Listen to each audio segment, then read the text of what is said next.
Today we get a chance to talk just frankly and practically about this thing called stewardship, this thing called tithing. And I find it interesting that in every aspect of discipleship, we in the church, we love talking about these things. We open them up. But when it comes to money, we're a little shy.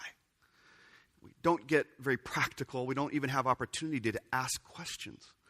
And today I want to invite some friends up that are going to join me in this conversation and invite you into the conversation by texting to me. Be nice. No jokes, Mike. But I'm going to invite you into the conversation. We're just going to have a practical conversation about what does this look like? Because each of us are in a different place in the journey. And we've learned some wisdom, or maybe we still struggle. We're still a mess in our finances, or a mess in how we view our priorities with regard to money. And isn't it interesting that when it comes to money, we mention that word, and all of a sudden, we get just a little bit nervous, and we get just a little bit on edge of our seat. And I want today for you just to sit back and to join in the conversation of how do we practice our discipleship with regard to tithing and to money. So my dear friends to this church for many, many years, Craig and Jill Hamilton are going to join me up on the chancel. Will you welcome them up? They're going to come up, join me.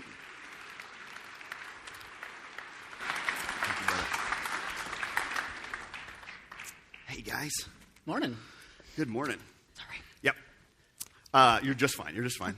Thank you for being a part of this experiment. We're going to be doing something this morning that we've never done before. And maybe for those who don't know you, because you are respected and well known in this community, but not everyone knows who you are. Tell us a little bit about how you came to UPPC before we jump into some of the questions we were thinking. Yeah, great. We've been here, we have 4 kids, 25, 27, 29, 31, and we started coming when our youngest was 1. We moved to Fircrest. We wanted our church community to be closer to the rest of how our lives flowed, and we wanted a place that was strong in Scripture and that had strong kids programs, and UPPC was the perfect place for us. Yeah, still is, right? Yeah. It is still the perfect place for us, that's right. Yeah. Although our kids aren't quite that young anymore. Yeah, they're not coming they're to gone. the downstairs area unless they're dropping off their kids. Yeah. I love that. How about this? Something you may not know, both Craig and Jill have served as elders in our church. Craig is on the Refresh team, has served in that capacity, and you have a unique story around generosity and how you've come to understand generosity and giving, but you also had a little bit of a conflict in how the two of you saw that together. So how did this start in you? How did this desire, emphasis, passion for giving start in you? So I'll tell the story that I told when we were doing UPPC Fit a couple years ago. When I was in kindergarten, they asked us to draw a picture of what would make us happiest in life. And I drew a picture of myself on top of a hill, and I had my arms spread open wide, and money was raining down from heaven. And the school actually called my parents to kind of find out what was wrong with me. Yeah, totally. But that was just kind of, we had talked about allowance that week, and so I was thinking, that would be kind of cool if that happened. So, and we'll come back to that. Some of us still have that dream. Yeah. So God owns it all. That's we'll come back to that a lot in this conversation. So that was for me early on, and then when we got married, and we've been thinking about this a little bit this week. We were tithing. We were giving 10% away, but I had friends in ministry that I was supporting, and Jill felt like the whole thing should go to the church, and so we had to have that little conversation and of kind of what portion went where. Tell me about that, Jill. I mean, tell me about that fight. I came. No, I moved to Tacoma in 1981. I was a student at PLU, and I came to Christ then through a crisis of my mom nearly dying, and I was involved in a church. And right from the beginning, the church said you tithe 10%, so I obediently tithed 10%. So there wasn't any question in my mind that it came into the storehouse, and so that's where I started. So the compromise was he was tithing. When we married, we started right from the beginning that we were going to tithe, but we grew 1% a year after that, so that we were tithing to the church, and then the additional giving would go to the others that he wanted to support, or he was already committed to supporting. So we continued to grow into both of those. So then we were both happy because we were giving to both of the things. You get to do both It worked out fine. Yeah, good man. Okay. A question here that I think is interesting because you counsel a lot of young couples. Craig and Jill do premarital counseling. Jay and I, when we were married, we did counseling 18 years ago with you, and we're blessed by that. This is a profound ministry that you have together. What are some of the trends that you see with young couples around the struggle, the mess of finances, but also with regard to stewardship, giving, generosity? Yep. What do you see? Great question. So I think I'll start with, I usually do this. I did this with the new members class. We do this when we're doing pre-marriage counseling, is that most of the time people just do everything exactly backwards. And my life verses are Romans 12:1 and 2. 12:1 is offer your bodies as living sacrifices. 12:2 is do not conform to the pattern of the world. Yeah. So if I'm not going to conform to the pattern of the world, I figure out what the world does, and then I do the opposite. So if you think about that in finances really quickly, finances, people pick a lifestyle. The bigger the better, the fancier the better, the nicer the better. And then you take on a bunch of debt in order to fund that lifestyle, and you pay enough on the debt to not get your stuff taken away, but you're really stressed because you got a lot of stuff and you got a lot of debt to get your stuff. Yeah. And then you have to pay taxes because that's just part of what we do in our country, but you kind of fudge on that a little bit and you try to not get caught doing anything wrong there. And then if you're... nobody here, of course. No, nobody here. Yeah, just theoretically. Yeah. And then if... your parents probably told you should save some money. Yeah. So if you have this lifestyle and you have the debt and you have taxes, then you save some money if there's some left, but there never is any. So then you feel bad that you don't do that. Yeah. And then if you're Christian, you got one more problem because after your lifestyle and debt and taxes and saving, you're supposed to give some money away. Yeah. And you don't have any money left there either, so then you feel really bad because you're not doing those. So if you're not going to conform to the world, you just do the opposite. You flip it over, do the whole thing the other way. You start with giving. Make that your first decision.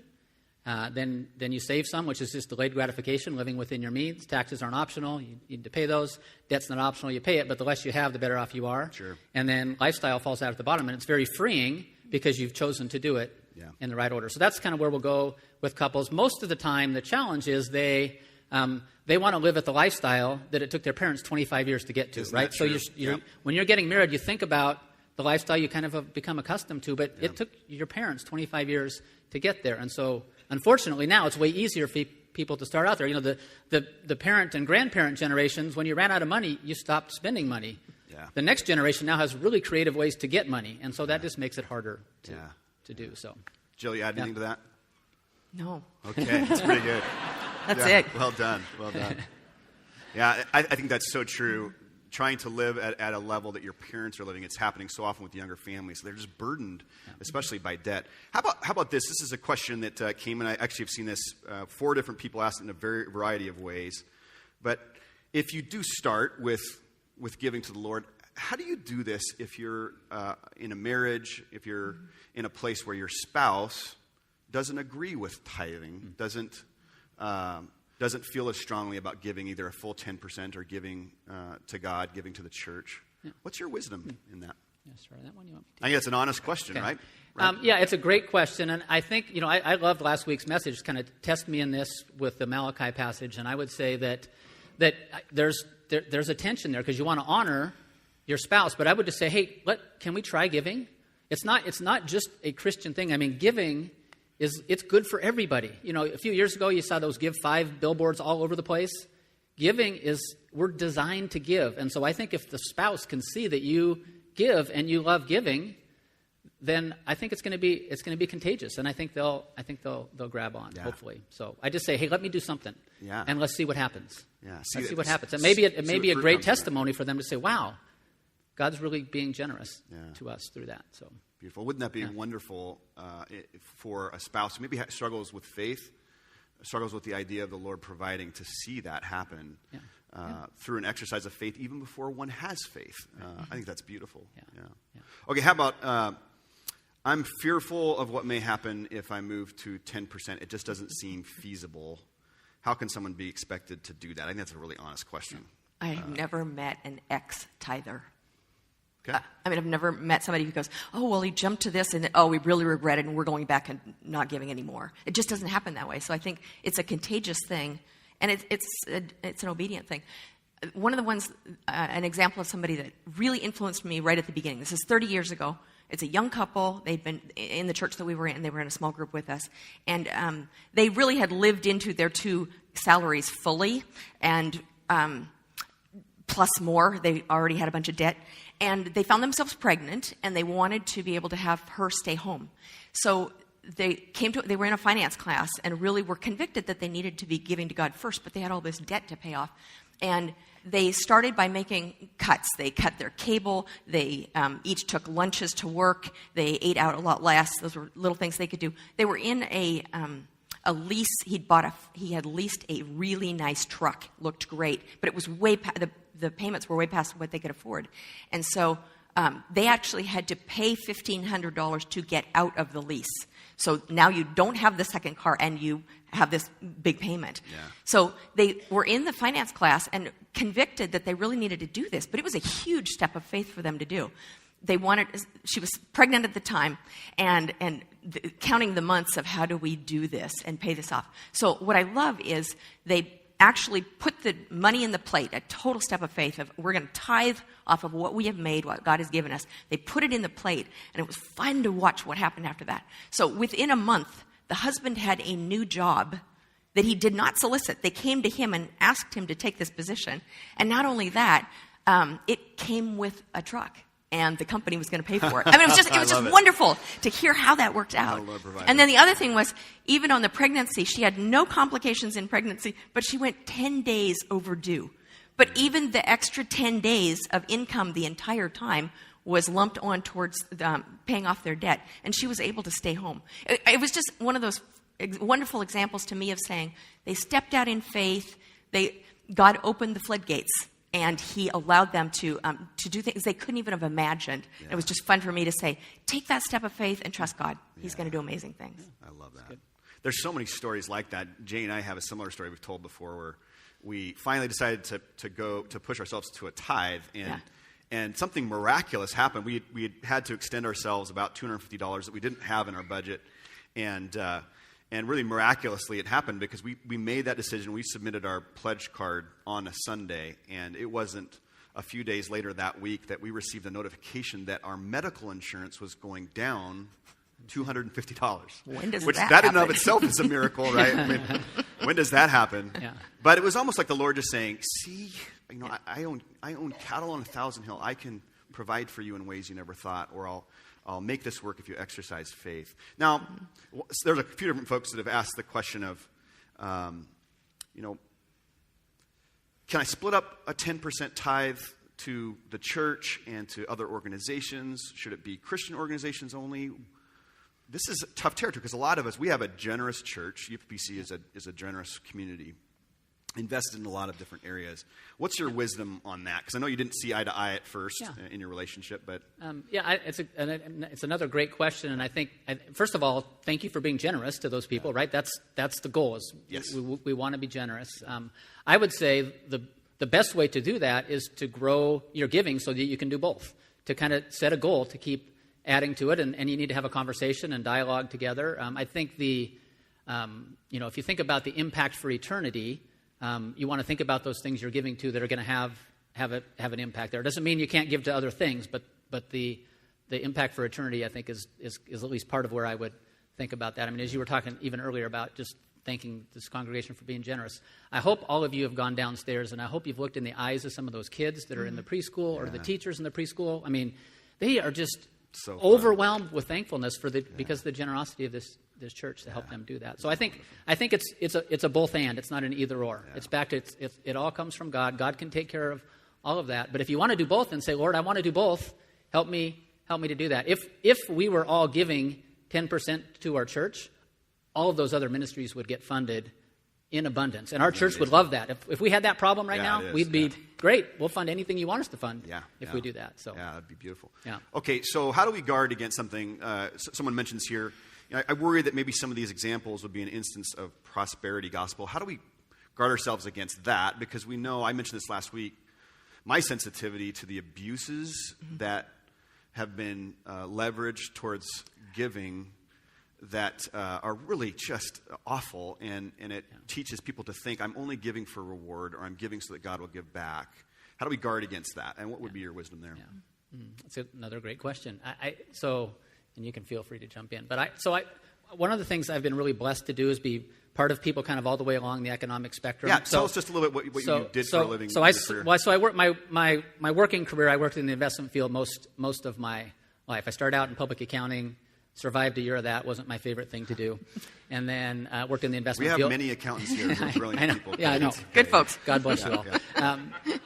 Then I worked at Puget Sound Bank in the trust department, and then I worked at the main Frank Russell Company for 10 years, and then I went to work for the Russell family for 10 years. So about 30 years in the investment field, most of that working with high net worth or ultra high net worth investors. And so we literally have been with people all the way along the spectrum. We did counseling with a gal that had $400 a month to live on, and she was tithing, and she was very comfortable.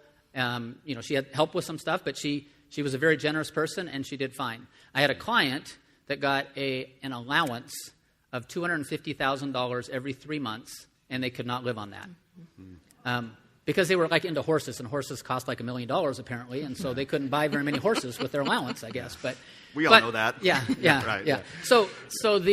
So the amount that you have, I think, doesn't. I mean, I thought of an example too. We were doing this thing called Journey of Generosity, which is a really fun 24-hour deal for generous people, just to encourage them to be more generous. But they show a story called The Cup of Rice, and they're in this village in Africa, where this village, they've just developed this habit of everybody, when they get ready they eat rice. That's what they eat. But before they have their meal, they take a cup of rice and they put it in a community basket, and then they bring that into the storehouse. Beautiful. And it meets all the needs of their community. And they're blessed by that. I mean, Jesus said it's more blessed to give than to receive, and I don't think he was lying when he said that. So I think that is just. So it doesn't matter how much you have. I mean, so I'm going to keep going on this one a little bit further. My two mentors, the two most powerful impact people on my life, were at opposite ends of the financial spectrum. One of them was my college tennis coach, who probably never lived on more than $40,000 a year, and I've never met a more generous man. And whenever his wife worked, they gave away everything she made because they didn't want to live on that. Okay, that's crazy. And then the other one's a guy I worked with at Russell, who was a very successful sales guy and made a lot of money. He was also incredibly generous, and so I had examples on both ends of the spectrum, and it was a gift to watch that and say, what you have doesn't matter. It's your attitude. It's back to God owns it all. And one more piece to that is I've also been blessed to be part of a small group of guys since 1981. Is that when we started? We all were in college at PLU together. We're all kind of, said, let's be accountable to each other and all that kind of stuff. We got out of school. All of them have done phenomenal things. Many of them have master's and doctorate degrees. When we got out of school, none of us had anything, right? I happened to work in business, so I got paid a lot more money for playing with other people's money than they got paid for investing in people's lives. But they reminded me often that I was nothing special. And so so we, from the beginning, said, you know what, we want to live at the lifestyle consistent with those people that are our closest friends. So from the beginning, we said, we're going to live at that lifestyle. And so if we have more, it's probably not for us. It's probably for us to be able to give and to bless other people. And that's been just awesome for us to be able to do. So. That's wonderful. Yeah. That's wonderful. So there are a lot of folks here who have kids and even grandkids that are wrestling with how do we help instill and shape in our kids a pattern of generosity. I know my family, my parents, we had the fish box at a dining room table, and we would put our change in that. And we would occasionally bring money to church, especially on donut Sundays, and But we didn't necessarily learn or cultivate a pattern of tithing and generosity that way. What would you say what's your wisdom? Because you guys have had 4 kids. You've shaped this in them. What would you say to that? I think your modeling of generosity is going to be a huge example to your kids and to your grandkids. Right from the beginning, we actually started our kids on a spending plan in kindergarten. This is, this would be about 1991 for our first one in kindergarten, 92. So a long time ago. You can change whatever your amounts are. But we gave our kids $1, and this is per week. And they had a little bank, and the bank had different segments of it, and one was for tithing. We taught them to tithe 10% right from the beginning, and then we taught them to save 25%, and then they could spend the other 65 cents of that. So those amounts went up as our kids got older, but right from the beginning, we definitely modeled that. We also tried to do things showing the kids the value of giving. So we, as a family, go to Cannon Beach Christian Conference Center every summer, and this is a little how to control their behavior in the car as well as part of this. Bonus. We gave them a roll, $10 worth of quarters. Each one of them had one roll. This is all sitting in the front of the car in front of me. Okay, so this is theirs. it's a gift to them. And if they misbehaved, I would take out a quarter. Okay, that was a way to keep them controlled on the 3-hour drive. But then also she didn't have to use that on me. I was okay. No, he was good. He was good. And then we also none of this went to their therapy bills. No. Well, you ask them now; they're in their 20s and 30s. We'll see. So we also gave them $5 that had to be used to do something nice for someone else while they were at camp. No, the deal is they couldn't spend it on each other, and I'll give your $5 and you give me back. It didn't work like that. But we were trying to teach them to be generous right from the beginning. My mom also, so grandma to them, helped them to be generous by the catalogs that come in the mail for World Concern, World Vision. We have another one for Samaritan's Purse. You can pick out animals that you can buy if you're familiar with this. So you buy a chicken or a pig or a horse or a whatever. Whoops, no horses. Cow. And so my mother would give the kids $100 each Christmas so that they could pick out things to give to other people that were in need. Yeah. And it was fun because at the beginning the kids are picking out, the little chickens and the bunnies because they were cute. And as our kids got a little bit older, then they're picking out the Bibles and the soccer balls. And what I loved was watching this evolve, that our daughter went to Arizona State, our oldest, and growing up in the Northwest, water is not a big deal. We have it all the time. She went to Arizona State, and she realized water's a really big deal. So the next time that she was given money to invest, she invested in a well for some people in a different country. And I thought, okay, they're evolving in their recognition of what the needs are out there. But I just appreciate that my mom started them off saying, this isn't about you. This is about other people for Christmas, and I will help to fund that. So I think each of those were examples that helped our kids to really grow into it. And now in their 20s and 30s, they are all tithers, and they're definitely generous givers, and it's really fun for us to watch that. Yeah. We've always supported missionaries. We have 3 particular missionary families, but our kids know all of those people. So for their whole lives, they've known the people that we strongly support and are invested in those relationships as well, which has been a blessing. So how does that work with, I know our family, that Jay and I have learned from you about the concept of tithe and then beyond. Yeah. And it sounds like that's one of those beyond areas where you guys tithe and then the missionary support is beyond. Yeah. When did that start to happen, and when did it begin being cultivated in you as a family? Because I think a lot of us just try to think of, how do I hit the bare minimum? And I know Jay and I were at one point, we were caught just wanting to not live with that mindset and feel like every fundraiser we went to, we were like sitting on our wallets and not wanting to pull it out because we'd already stretched ourselves. Yeah. How do you guys practically work through that dynamic of tithe and then beyond giving? Yeah, so I think for us, it was from the very beginning. We just said we're going to increase our giving every year whenever we get a job review. I mean, think back to how much you made when you first got married. We made, I think, $18,000 when we first got married, and we were tithing, and we could live on that, right? And so every year we would just increase the amount that we gave when we made. We didn't adjust our living expenses as much as we adjusted our giving expenses, I guess, if you want to put it that way. But so for us, that was just a way to do, and it never really felt like a sacrifice.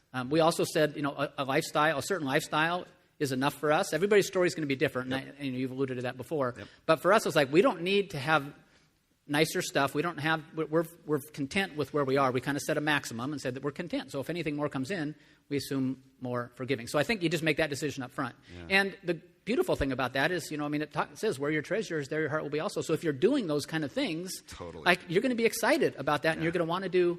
Yeah. You're going to want to do more in that. So isn't that true that when you give towards something, you're invested in it in a different kind of way, where you really care about what's happening that was different before you were giving? Yeah. Yeah. And so when the mailers come, or when the kids receive the update on the sponsored children, they're excited to read and to see that because of the kind of investment you made. That's beautiful. Yeah. One of the first things that we did, we were tithing to the church right from the beginning and giving to missionaries. But one of the first, I'd say, over-the-top acts of generosity was a guy that was in Craig's small group, and he needed a car. He was in ministry and didn't have resources, and he needed a car. So this is in the later 80s probably, but it was the first time that we really put out so we invested in a Datsun B210 The little tiny blue thing. You guys remember those things?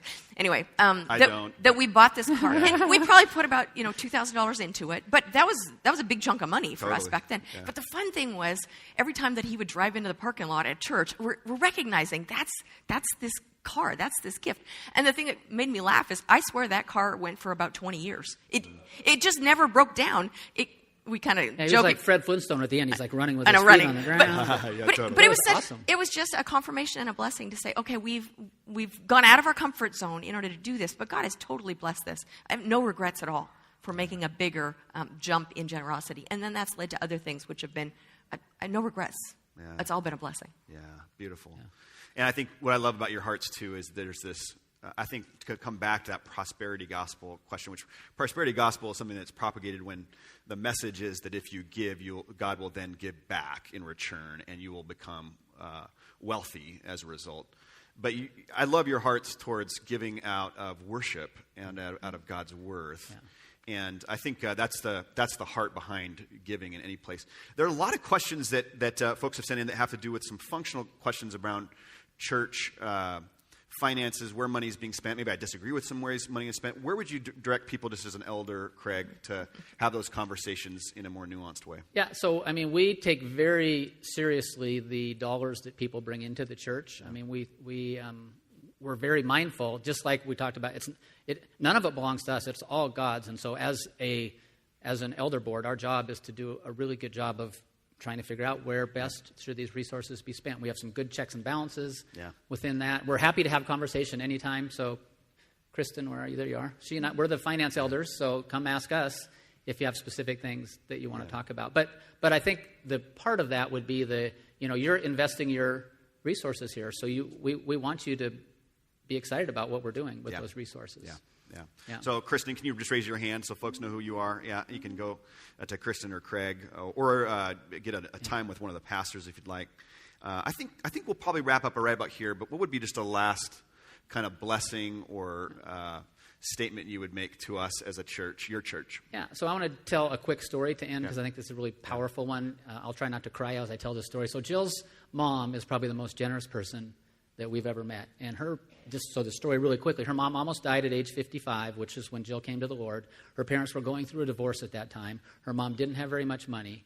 And but the Lord saved her and brought Jill into the kingdom at that time. And she literally lived every day of her life from then on as a gift from the Lord, her mom. And she was a phenomenally generous lady. And I still don't know where all of her resources came from, but she was giving, I did her taxes for her. She was giving way more than you could give.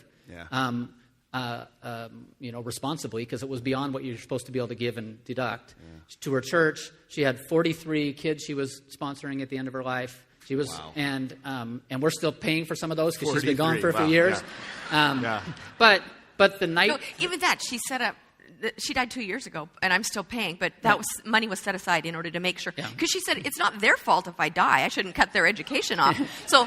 I've got probably 10 more years on a couple of those kids. That sweet? Yeah. So the night that we found out she was going to die, and I was here. You probably remember this. Yes. I was here we had a session retreat. You guys all prayed for me. I took off. Huskies were playing a football game that day. We were up at the UW hospital, and she literally had been given less than 24 hours to live. And we were there. And that night, our son, the last one to get there, when he walked into the room, he said, "I don't see a woman. See, I'm not going to be able to do that. I don't see a woman that's dying. I'm seeing a woman that can't wait for the next adventure in her life." And that's because she lived generously. And she literally, that night at the end, we were tired. We wanted to go home. It was like midnight. And I'm like, "Jenny, how you doing?" She goes, "I'm kind of revved up." She goes, "I think this has been the best day of my life. My whole family's here. They love me. And I get to go be with Jesus." Yeah. It's like, that is more than anything we can ever. And that's because she was a generous lady. So that's my encouragement to y'all. Contrasted with Thank you, Craig and Jill. Thank you for sharing with us this morning. Thank you. Stay here. Okay. Thank you.